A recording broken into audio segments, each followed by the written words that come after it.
khudbadeena waxay ku saabsan tahay tallaabooyinka shaydaanka oo la raaco oo cinwaan uga dhignay qaybaha adeecitaanka shaydaanka waxa ka mid ah qofku jirkiisa inuu googooyo amba uu turturqo amba uu wax ku sameeyo oo calaamad u yeelo walaalayaal qof kasta oo muslina waxa ku waajiba inuu ka durko dhagarta iyo sharqoolka uu dhigayo shaydaanku waanu ku dhaartay inuu dariiq ilaahay subxaanahu wa tacaala weydaarinayo oo maaragtay uu karkaarka weydaarinayo ballan buu ku qaaday ilaahayna subxaanahu wa tacaala qur-aanka in badan buu kaga warramay wain yadcuuna min duunihi ilaa inaatha wain yadcuuna ilaa shaytaanan mariida ilaahay subxaanahu wa tacaala wuxuu yidhi waxay baryayaan oy caabudayaan oy daba socdaan waxa weeyaanuun waa sanam iyo shaytaan iyo wuxuu maaragtay lagu ku qaato ballanna wuxuu ku galay ilaahayo waxaad igu ogaataa nimankaa inaan lumiyo oon karkaarka weydaaniyo oon ididiile iyo been u sheego oo waddo ay doonayaan mooye waddada kale cagta u saaro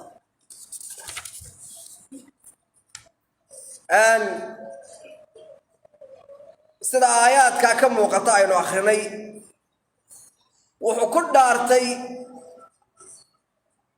shaydaankii waa dhaaranaya waan ilaahay waan amri doonaa buu yidhi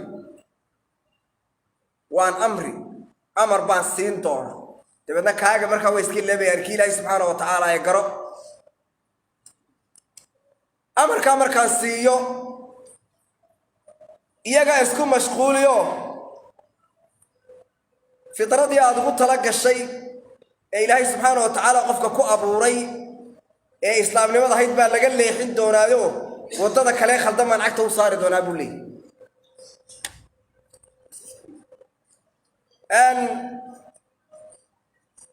sida ku sugan labada saxiix ee bukhaari iyo muslim xadiiska cabdillahi bin mascuud uu warinayo rasuulku sala allahu calayhi wasalama wuxuu leeyahay ilaahay ha nacdalo oo naxariistiisa ha ka fogeeyo alwaashimaatu waalmustawshimaat dumarka noocaa sameeya intay jirkooda turturqaan midna turturqaysa mid daldaloolinaysa mudmudayso oo saa jirka u mudmudayso halkay doonaanba ha ka mudaan iyo ta dalbanaysa le ii daldalooliyo anna iyo mudmud waa labadiiba wada socdaan waa isku kiis wannaamisaat oo marka halkan la mudo ee saa loo mudmudo dabeedna waxaa lagu shubayaa maxay indhakuul iyo waxyaaba noocaas amba nuurad kida waxyaaba noocaasa lagu shubayaa kadib dabeetana meesha barnaamij waxay soo baxaysaa midab amba sharaxaad amba shagaar baa ka soo baxaya ka soo baxaya maxay baarkan guryaha lagu xidhe siliga la ydhaha silig shagaar baa dee ka soo baxaysa gacantii nabigu calayhi salaatu wasalaam ee noocaasuu nacdalay wannaamisaati walmutanamisaadkuna waa kuwa iyaguna iska xirribahan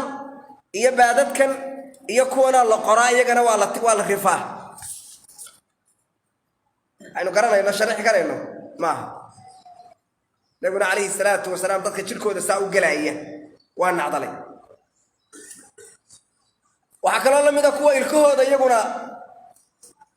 qoraaye kala fogeynaya ilkaha la si ay u qurxiyaan qaab ay u qurxiyaan oo fiican odhanaya noocanaa fiicane noocii ilaahay noo sameeyey noocan waa xun yahayne waanu kala durkayna waanu kala fogeynayna rasuulku sala allahu calayh wasalam wuxu uhi waalmugayiraati khalq allah kuwa doorinaya ilaahay sidii qofka uu abuuray ka doorinaya qaab kale u samaynaya xadiis qudsiga oo kale waxaa ku sugan nabigu calayhi salaatu wasalaam inooga warramay ilaahay inuu leeyahay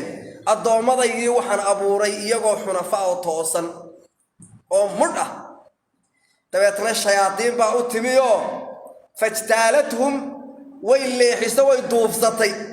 سيلاهي سبحانه وتعالى وقرآن كيسا بكاكا ورم واستفزز من استطعت كدوفص وحا الله وحاد كدوفص كرسو عقاها كوكا حيسو فرتها كوكا حيسو أدو تشيني مري عديكم هذا قميس عديكم راعة تشيني مري بأ الله سبحانه وتعالى لا إلهي بالله ما يكلاقاتين وعدكم راعة الله من لأن جهنم بأ الله سبحانه وتعالى مركا كل بقدار بوصفوا لي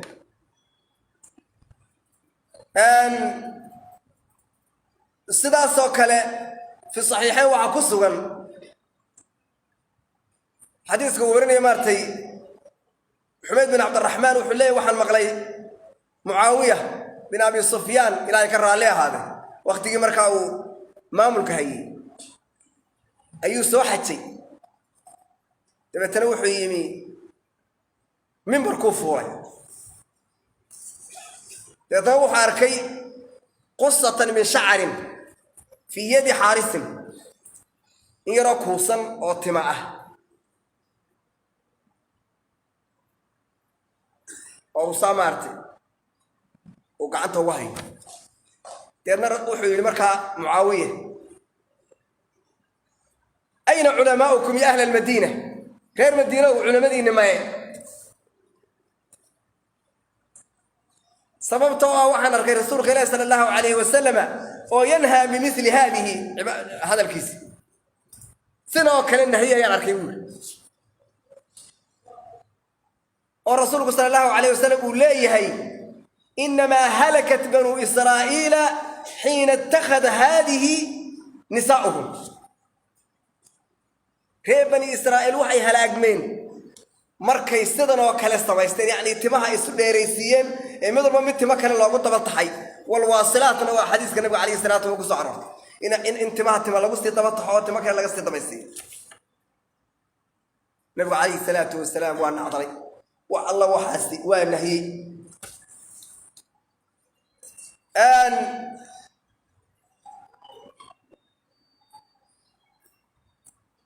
sidaas oo kale walaalayaal waxaad arkayseen maalmihii dhaweytay ee markaa ugu dambeysay dad muslimiina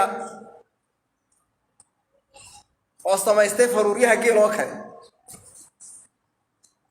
kaanama jamalka awrka qoodhaay maartay waliba xilliga geela lagu dara jooga oo kala aad moodaysid dibnaha dadka يعني وأمد عدي دونتانا ويماني سوى واحد دونانو شيغيان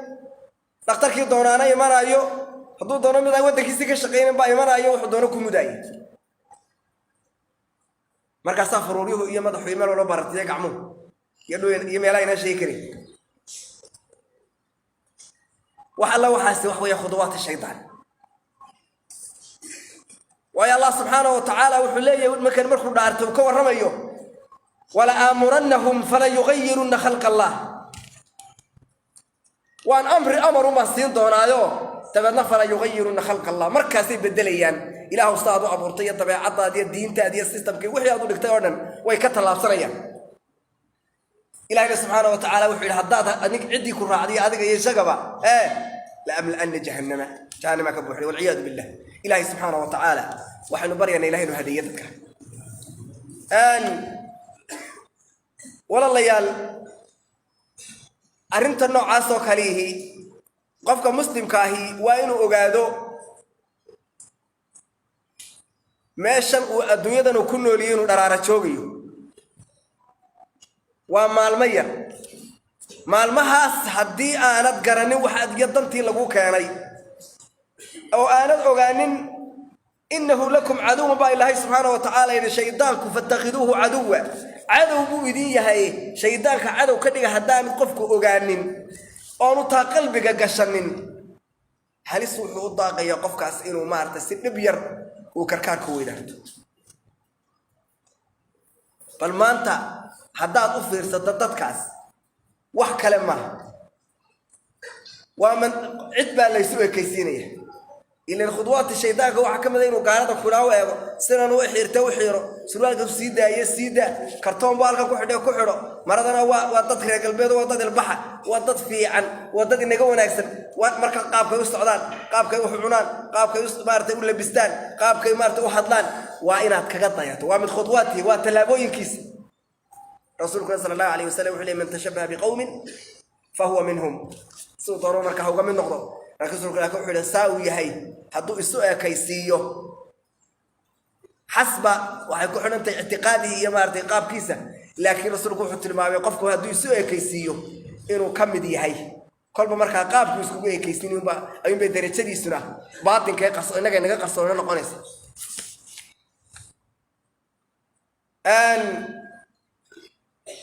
sidaas ba Allah subhanahu wa ta'ala uu leeyahay fala yughayyiruna khalqa Allah wala amurannahum fala yubattikunna aadana al-an'am ku jirtay aayada waxay googoyn doonaan jarjari doonaan dhagaha xoolaha marka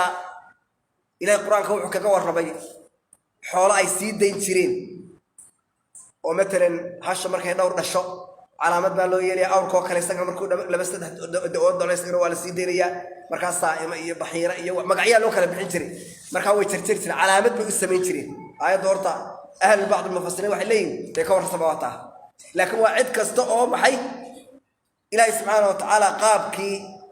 uu ugu talagalay khalqana ba xoolaha noqdo amba bil aadaka ha noqdo ka kaxinayo qaab kale uu kaxinayo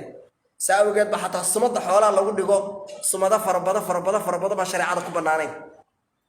inagu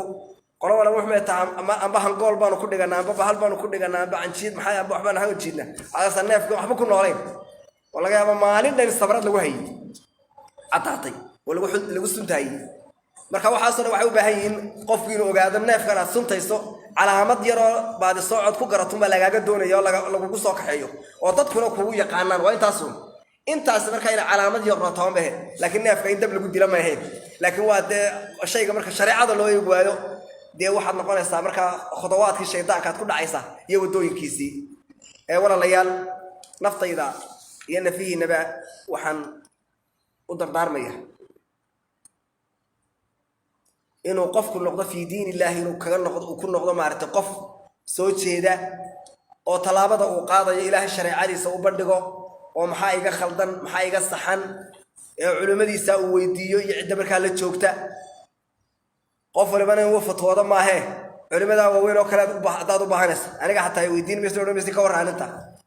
laakiin waxa weydiinaysa culimada wadanka mata oo jooday ugu waaweyn ee fataawaha iska leh ayaa oranaysa arrinta noocaas maxay tahay haddaad markaa saa yeeli weydo maalin walba aad arrin ku dhacay baad ka murugoon oo tan iyo waxaan galay maxay ahay maalin walba barnaamij baa lagu keeni doonaa marka walaalayaal wadankan waa noqday